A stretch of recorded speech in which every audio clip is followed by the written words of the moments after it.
That's difficult because I'm mostly just talking to myself today, so I don't know if everything I'm saying makes any sense. But this episode, this donut in particular, I made my first one of these, let's see.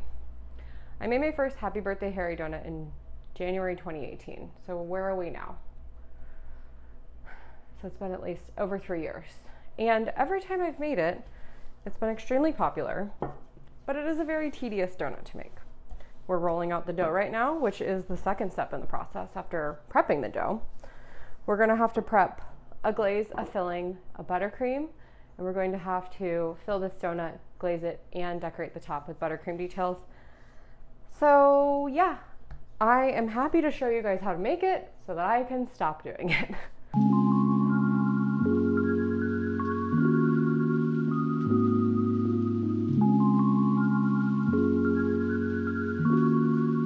Hi, and welcome to an episode of Liz Bakes For You. Today we are about making it donuts out of the Harry Potter birthday cake. Now, this donut is one that I've made many times before. It's probably one of my most popular donuts. I think I've sold more of these than any other flavor, but that could also be due in part to me not really repeating flavors a lot, to probably the chagrin of many people who liked any flavor I ever made for them. This one, however, I made very frequently. We have a lot of Harry Potter fans. Did you know this? They are everywhere, and they like donuts. So if you've been following me for any point of time on Instagram, you would know that I've been doing Harry Potter specific pop-ups for 3 years. Now, this donut would always sell out super fast, and I thought it'd be a really great candidate for the But Make It donuts. One thing to keep in mind is that I'm using my standard brioche recipe, and I'm going to provide you with my same-day brioche recipe. They are different, and they both will work. However, if you're interested in my regular brioche recipe that if you had come to a pop-up, that's the one that you would have had, that one is part of my Donut Letter Masterclass, which is going to be coming out again soon. So keep an eye on my website for updates on that. Sign up for the emails and you'll get an early bird rate for that masterclass. But enough about me and the things I'm trying to sell you. Let's make some donuts.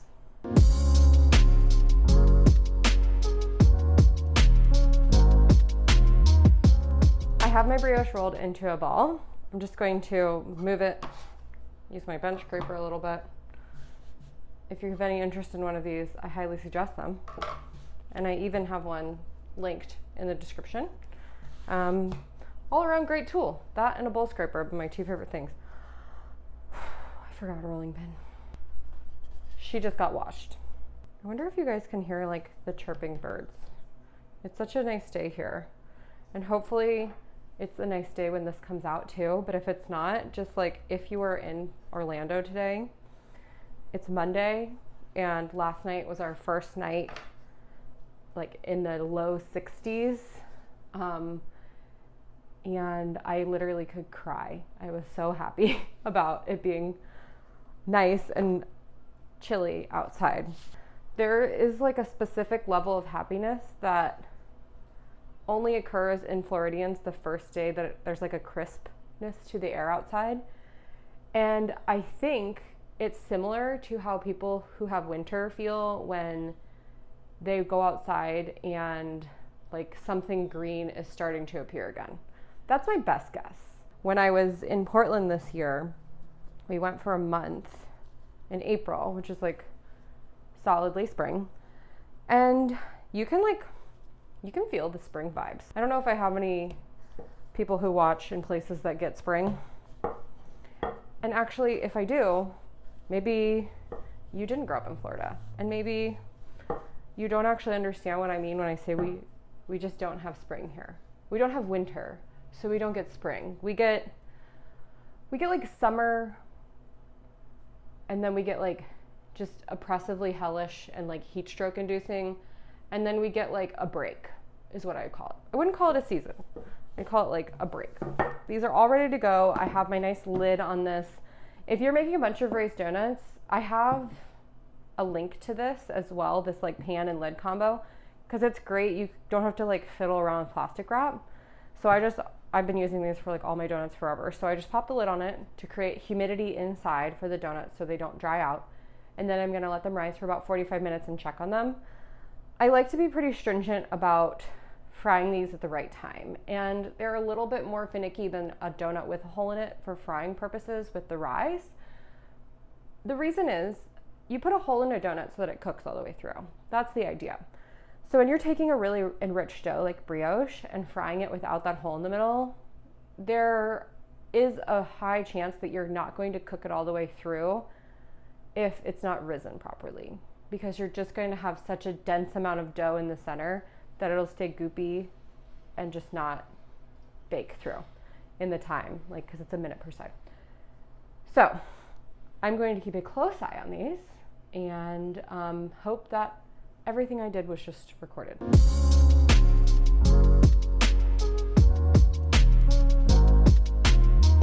I am back.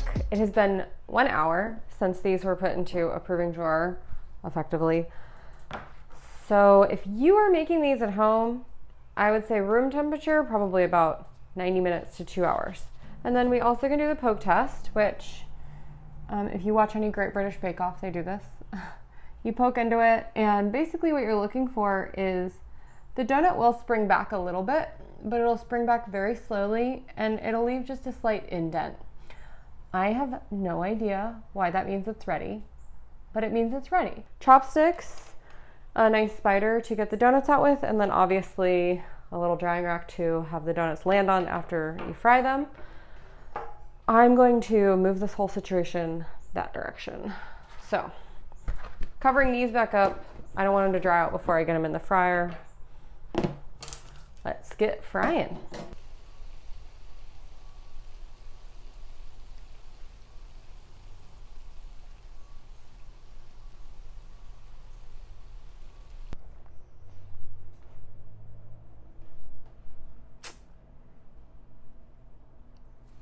Now we really start making the Harry Potter donut.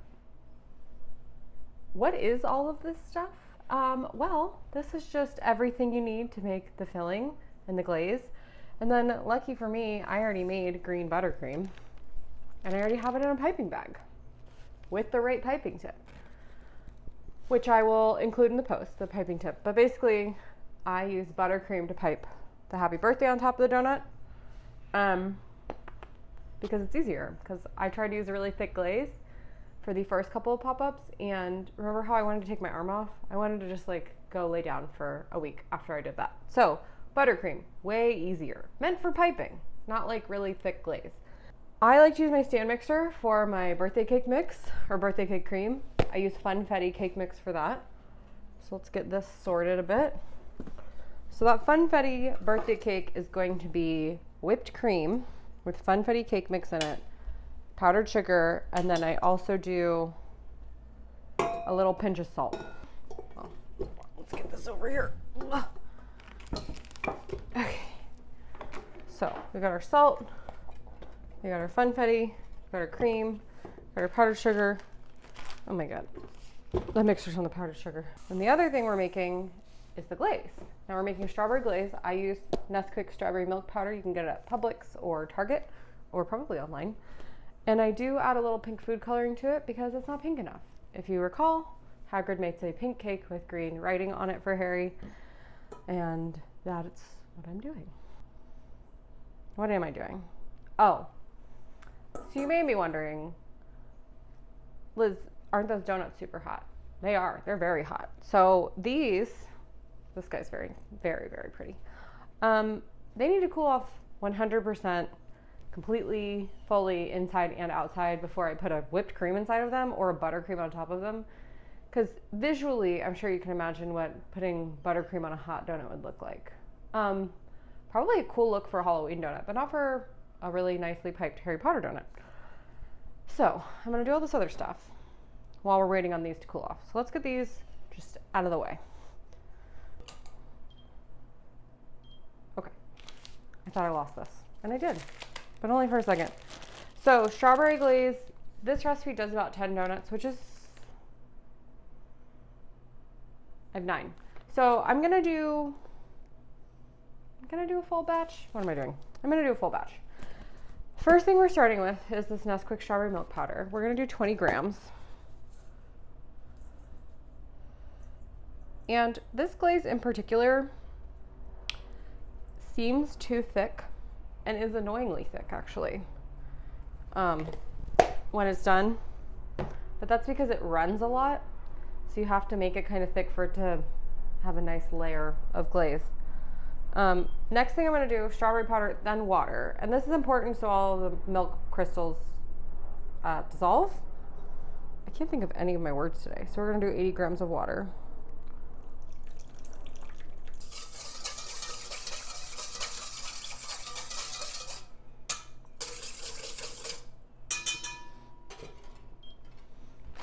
Finally, 500 grams of powdered sugar. Yeah, this is too small. Oh!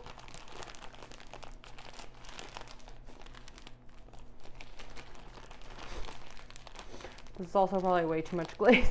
And I definitely went to like the midnight book release. One of them I remember they gave out these like really, really shitty plastic like Harry Potter glasses. And me and my friend Deanna wore them and held our books, and there is a photo of us going with our glasses and our Half-Blood Prince books. And then she came over, we were having a sleepover, so after we got our book from Walmart, we went home and we read as much as we could. Now, Deanna, way more devoted than I am and way better at staying awake when reading, because that stuff puts me to sleep very easily. I'm an audiobook listener most of these days. She got through the entire book by the morning, whereas I did not. You know what sucks about that? She couldn't spoil it for me because she's a good friend. But I mean, Half-Blood Prince, the end of that, can you imagine like getting through that and not being able to tell the other person in the room what happened? It's probably a little stressful. All right, this is basically done. Well, see, very thick, but I promise it'll be right. We're gonna add a little pink food coloring. Now that the glaze is done, we can get the cream going. And one interesting thing that I stumbled upon with this cream when adding a cake mix, obviously there's flour in this, and flour, when you get it wet, activates the gluten and the protein, and it gets kind of gummy. However, the effect within this whipped cream makes it like extra thick and silky. And it's almost harder to over whip this cream because of the gluten. I don't know if anybody else has accidentally stumbled upon this, or if I'm just like a super genius who's sharing like something I should be like, I don't know, patenting. I don't think I can patent it. I think Pillsbury can patent it. But all I'm saying is I understand that it's weird and it does something weird, but it's good weird, so it's worth it. Let's do cream first. Ooh, new cream. That's exciting. Now, I eyeball this and I taste it at the end. I shouldn't eyeball it. I should measure it while I'm doing it this time so you guys can get the measurements. Smart. Okay. Hold on. Damn, I really thought that was going to be 2 cups. Okay. So I think 2 cups of cream is where we're going to start. This is my little 1/8 cup scoop, which I love. It's from like a really crappy set of measuring cups I got to go off to college that were all plastic. I don't know what happened to the rest of them, but I kept this one. The rest of mine are metal. But this is 2 tablespoons. 1/8 cup is 2 tablespoons, which I love as a measure to have in this form because, you know, one of these instead of 2 tablespoons half the time. 1/4 cup. Oh God. Guys, this is not working.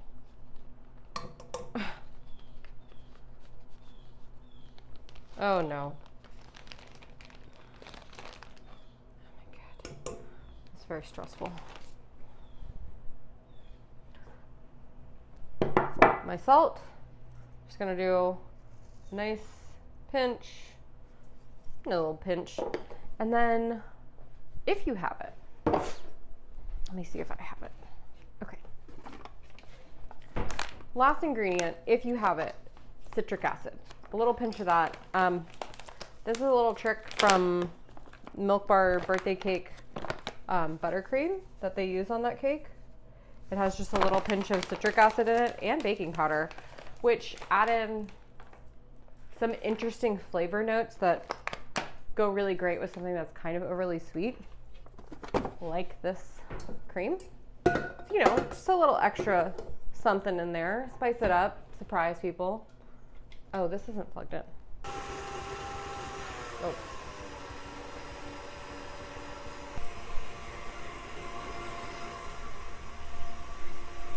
Oh. Just in time. Oh, yeah. So let's just give this a little taste.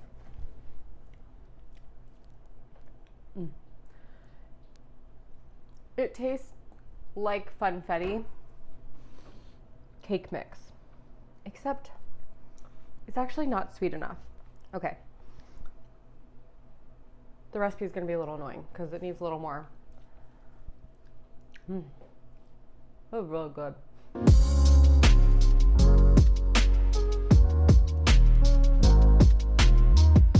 Frodo, I'm going to step on you. You going to be right there? You just going to be right behind me? Whew.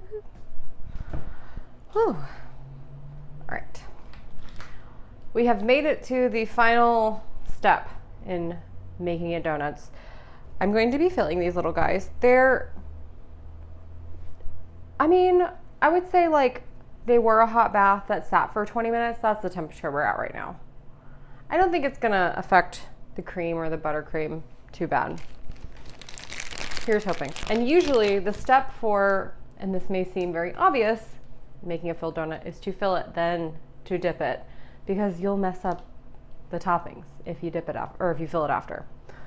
So we're just gonna find this proving line on the donut. Oh, well, great start. We're gonna create a little bit more pressure. If you're afraid of that happening, you can pre-poke these with like your piping tip. We're gonna stab this into there, and I like a good amount of filling, so you can kind of see them bulging. Now my calculus on how much I fill things changes based on how much filling I make.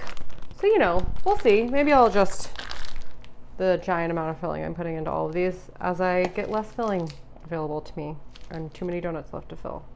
So far, so good though. Ooh, oopsies. So this can happen. I cracked him open a little bit. I'm just gonna smush him. We're gonna just turn him with the crack down and hope that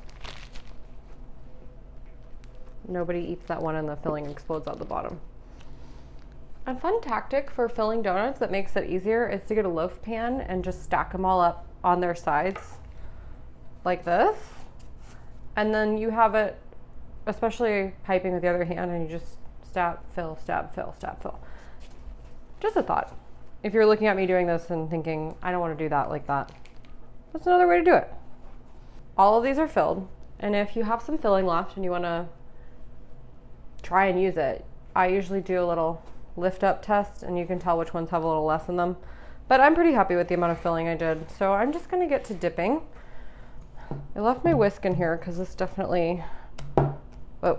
Instead of dipping today, I'm going to try using a spoon because this is a very thick glaze, and here's my thought. I'm going to throw some glaze on here, and then I'm just going to, like I said, it's going to run a good amount.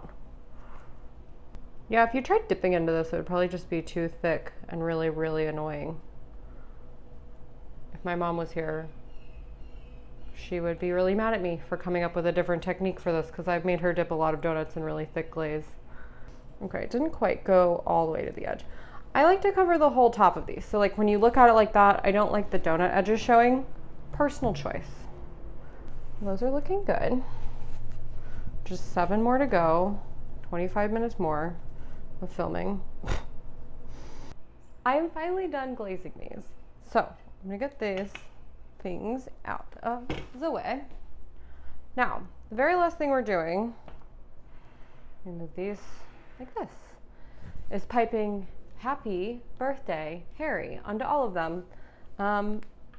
It is tedious and it will take a while, but I made a cream cheese buttercream because it's tasty to me and easier to pipe because I think the cream cheese. So I'm gonna get to piping. I always hesitate before I start on this because I don't want to start and I don't want to do it.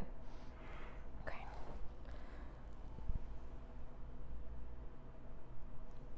Save more room for birthday than you think. That's the only thing else. Like the Happee fits almost always. And also, the fun thing about this is Hagrid's handwriting on the donuts is like really bad and he spells things wrong. So my piping honestly doesn't have to be very good because you expect them to look messy.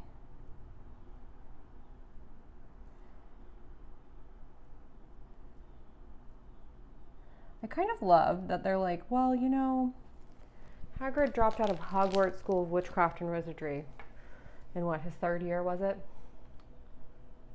So clearly he doesn't know how to spell because spelling is a class at Hogwarts.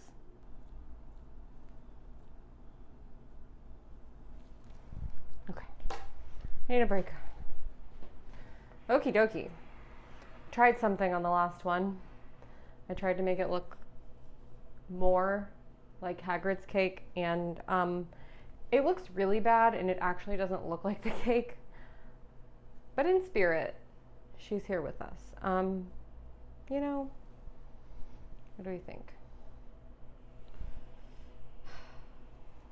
Maybe I should get some B-roll of this. I'll get some B-roll.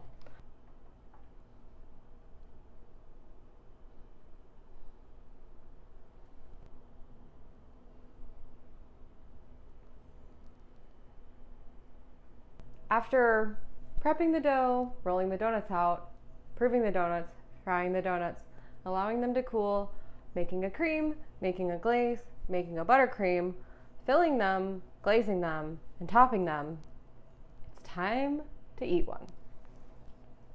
Again, I don't think I've had one of these since I made it in 2018 as like a sample.